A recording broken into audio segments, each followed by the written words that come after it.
যদি আপনার জীবনে অভাব এবং দারিদ্র্য ক্রমাগত বাড়তে থাকে এবং আপনি আপনার জীবনে সর্বদা টাকার সমস্যায় চিন্তিত থাকেন, তবে আপনাকে শনিবার সরিষা তেলে একটি লবঙ্গ দিয়ে খুব ছোট একটি পত্রিকা করতে হবে। এতে করে রাতারাতি আপনার দারিদ্র্য দূর হবে এবং শনিদেবের আশীর্বাদে আপনাকে জীবনের কখনো ও দারিদ্র্য এবং অভাবের সম্মুখীন হতে হবে না। বন্ধুরা, আজকের ভিডিওটি খুবই গুরুত্বপূর্ণ হতে চলেছে, কারণ আজকের ভিডিও বিশেষ করে শনিবারের জন্য। শনিবার দিনটি না এর অধিপতি অর্থাৎ শনিদেবের দিন। তাই আপনি যদি শনিদেবকে খুশি করতে পারেন তাহলে আপনার আগামী প্রজন্ম সুখে থাকবে এবং আপনার জীবনে কখনো ও দারিদ্র্য আসবে না। সেই সাথে শনির সাথে সম্পর্কিত দোষ যদি আপনাকে কষ্ট দেয়, শনির পীড়া যদি আপনাকে বিরক্ত করে বা শনির যে কোনো মহাদশা থাকলে আপনি এই টোটকাটি অবশ্যই করুন। আপনি যদি জানেন আপনার উপর শনি দশা আছে তাহলে করুন, আর যদি আপনি না জানেন আপনার শনিদশা চলছে কিনা তাহলেও করুন। দেখুন, অনেক মানুষ জানেন তাদের কুণ্ডলিতে শনির সাড়ে চলছে বা শনির মহাদশা চলছে, কিন্তু অনেকেই আছেন যারা জানেন না শনির সাড়ে চলছে, শনির ধাইয়া চলছে বা কোনো বাস্তু দোষ আছে বা নজর দোষ আছে। আপনি কিছু না জানলেও শনিবারে এই টোটকা করতে হবে, কারণ শনিবারে এই টোটকা করলে আপনি অবশ্যই শনিদেবের আশীর্বাদ পাবেন। তার আশীর্বাদ পাওয়ার অর্থ হলো আপনি জীবনে যা চান তা পাবেন। আপনার যদি কোনো বিশেষ ইচ্ছা থাকে বা জীবনে বিশেষ কোনো জিনিস নিতে চান কিন্তু নিতে পারেন না। অনেক সময় আমরা অনেক কিছু ভাবি কিন্তু করতে পারি না। আমাদের জীবনে অর্থের অভাব থাকে, অনেক সময় আমাদের কাছে সময় এমন থাকে না যে আমরা সেই জিনিসটি নিতে পারি।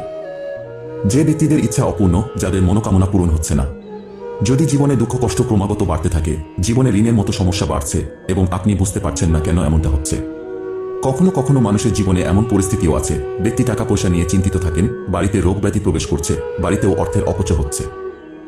অনেক সময় বাস্তু দোষের কারণে এমনটা হয়, আবার শনির কোনো মহাৎসার কারণেও এসব ঘটে। এমন অনেক কারণ থাকে যা আমাদের জীবনে সরাসরি প্রভাব ফেলে। আর আমরা কি করি? যখন আমাদের জীবনে দারিদ্র্য আছে, অভাব দেখা দেয়, আমাদের কোনো ব্যক্তির কাছ থেকে টাকা ধার করতে হয়, তখন আমরা এর প্রতিকার খুঁজে বেড়াই। কিন্তু যখনই আপনি কোনো প্রতিকার করেন, আপনি যদি সঠিক উপায় না করেন, সঠিক পদ্ধতিতে না করেন, আপনি যদি সঠিক সময় না করেন, তাহলে আপনি যতই প্রতিকার করুন না কেন কোনো উপকার পাবেন না। তাই যদি আপনি কোনো প্রতিকার বা টোটকা করেন তাহলে আপনাকে যেভাবে বলা হবে সেইভাবেই করুন এবং পুরোপুরি শোনার পরেই করুন। কারণ কখনো কখনো এমন হয় যে আপনি যদি অসম্পূর্ণ তথ্য পেয়ে থাকেন এবং আপনি সেই অনুযায়ী যে কোনো প্রতিকার করেন বা পূজা পাঠ করেন, তাহলে আপনি তার ফল পাবেন না। তাই সর্বদা চেষ্টা করুন সম্পূর্ণ প্রতিকার শোনার এবং তারপর করুন। চলুন বন্ধুরা, জেনে নেওয়া যাক আজকের প্রতিকার। সরিষার তেল শনিদেবের সঙ্গে যুক্ত। শনিবার শনিদেবকে উৎসর্গ করা হয়। আপনি যদি সরষে তেলের কোনো প্রতিকার শনিবার দিন করেন তাহলে অবশ্যই আপনি শনিদেবের আশীর্বাদ পাবেন এবং তার কৃপায় আপনার জীবন থেকে অভাব তো দূর হবেই, সেই সাথে মা লক্ষ্মীর আশীর্বাদ আসে আপনার জীবনে এবং আপনার জীবনে কোনো কষ্ট থাকলে তাও দূর হয়। কুণ্ডলিতে কোনো শনির পীড়া থাকলে বা শনিদশা চললে তাও চলে যায়। এর সাথে সাথে আপনি অঢেল ধন সম্পদ লাভ করতে পারেন, অর্থাৎ আপনার জীবনে হঠাৎ করেই উন্নতি হওয়ার সম্ভাবনা থাকে, আপনার জীবনে অনেক টাকা আসতে শুরু করে। তাই সরিষার তেলে একটি লবঙ্গ দিয়ে প্রতিকার কিভাবে করতে হবে এবং কখন এটি করতে হবে সে সম্পর্কে জেনে নিন। আপনাকে শনিবার দিন সন্ধ্যায় এই প্রতিকার করতে হবে। আপনাকে খাঁটি চর্চা আর তেল নিতে হবে 1 বাটি। বড় বাটি নেবেন না, কোনো ছোট বাটি বা পাত্র নিতে হবে। আপনার কাছে যদি লোহার বাটি থাকে তবে এটি খুব ভালো, কারণ আপনি যখনই লোহার পাত্রে চলছে আর তেল দিয়ে প্রতিকার করবেন এতে সর্বাধিক ফল পাবেন। তাহলে যে কোনো পাত্রে সরিষার তেল নিতে হবে, লোহা না থাকলে যে কোনো পাত্রে নিতে পারেন। সেই তেলের মধ্যে একটি লবঙ্গ রাখতে হবে।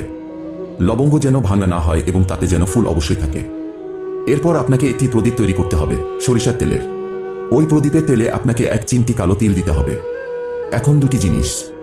প্রথমটি হলো প্রদীপ যা আপনি সরিষার তেল দিয়ে তৈরি করেছেন এবং তাতে 1 চিমটি কালো তিল দিয়েছেন, এবং দ্বিতীয়টি হলো সেই বাটি যার মধ্যে আপনি সরিষার তেল এবং লবঙ্গ রেখেছেন। এই দুইটি জিনিস নিয়ে আপনাকে যেতে হবে শনি মন্দিরে। এবার আপনাকে যা করতে হবে তা হলো শনিদেবের মন্দিরে গিয়ে প্রথমে ওই তেলটি শনিদেবকে নিবেদন করতে হবে, তারপর আপনি প্রদীপ জ্বালাবেন।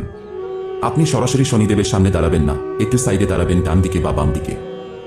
চেষ্টা করুন শনিদেবের বাম হাতের দিকে দাঁড়াতে। এরপর আপনাকে তেল নিবেদন করতে হবে, প্রদীপ জ্বালাতে হবে এবং শনিদেবের পায়ের দিকে তাকান। আপনি শনিদেবের চোখের দিকে তাকাবেন না, তার পায়ের দিকে তাকিয়ে আপনাকে বলতে হবে, হে শনিদেব, আমি যদি কোনো ভুল করে থাকি, আমি জানি না কেন আমার জীবনে দুঃখ কষ্ট বাড়ছে, কেন আমার জীবনে ঋণের সমস্যা বাড়ছে, আমার জীবনে এত কষ্ট কেন, আমি কিছুই জানি না। তবে আমি এতটুকু জানি, যদি আমার উপর আপনার কৃপা থাকে তবে আমার জীবনে দুঃখ কষ্ট দূর হতে সময় লাগবে না, এবং আপনার আশীর্বাদ যার উপর থাকে তার কোনো ইচ্ছা অপূর্ণ থাকে না। আমার পূর্ণ বিশ্বাস আছে আজ আমার জীবনে যে কষ্ট ও দশা চলছে আপনি আমার কষ্ট বুঝবেন এবং আমার কষ্টগুলো দূর করে দেবেন। যদি আমি জেনে বা অজান্তে কোনো ভুল করে থাকি দয়া করে আমাকে ক্ষমা করুন। এভাবে সম্পূর্ণ ভক্তি ও শ্রদ্ধার সাথে শনিদেবের কাছে ক্ষমা প্রার্থনা করুন, কারণ তিনি আমাদের ন্যায়ের দেবতা, আপনাকে তার কাছে ক্ষমা চাইতে হবে। এরপর আপনাকে তেল নিবেদন করতে হবে এবং আপনি যে প্রদীপটি আপনার সাথে নিয়ে গিয়েছিলেন সেটি আপনাকে জ্বালাতে হবে। কিন্তু আপনি সরষিয়া তেলের প্রদীপে এক চিমটি কালো তিল দিতে ভুলবেন না, কারণ সরিষার তেল শনিদেবের অতি প্রিয়। সেই সাথে কালো তিল, কালো ডাল বা কালো রঙের যে জিনিসই হোক না কেন শনিদেবের খুব প্রিয়। তাই কালো তিল দিয়ে শনিদেবকে খুব দ্রুত প্রসন্ন করা যায়। এতে আপনি শনিদেবের দ্বিগুণ আশীর্বাদ পাবেন।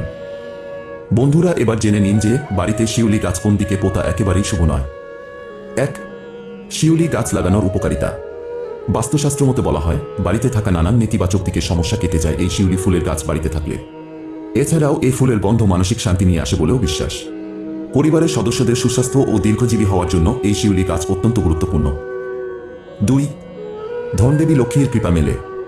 বলা হয়, বাড়িতে শিউলি গাছ থাকলে ধনদেবী মা লক্ষ্মীর কৃপা মেলে। এতে সংসারে আর্থিক সৌভাগ্য তুঙ্গে যায়। এছাড়াও বাড়ির বাগানে যদি কোনো তুলসীর বেদি থাকে তাহলে সেখানেও এই গাছ লাগানো শুভ। 3. শিউলি গাছ কোনো দিকে লাগানো শুভ।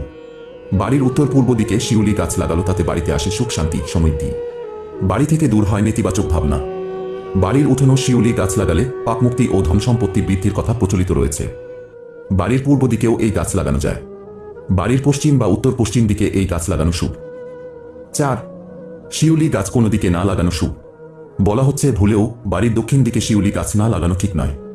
এতে সংসারে বিশেষ উন্নতি হয় না। এতে আর্থিক উন্নতিও হয় না বলে মনে করা হয় শাস্ত্রমতে।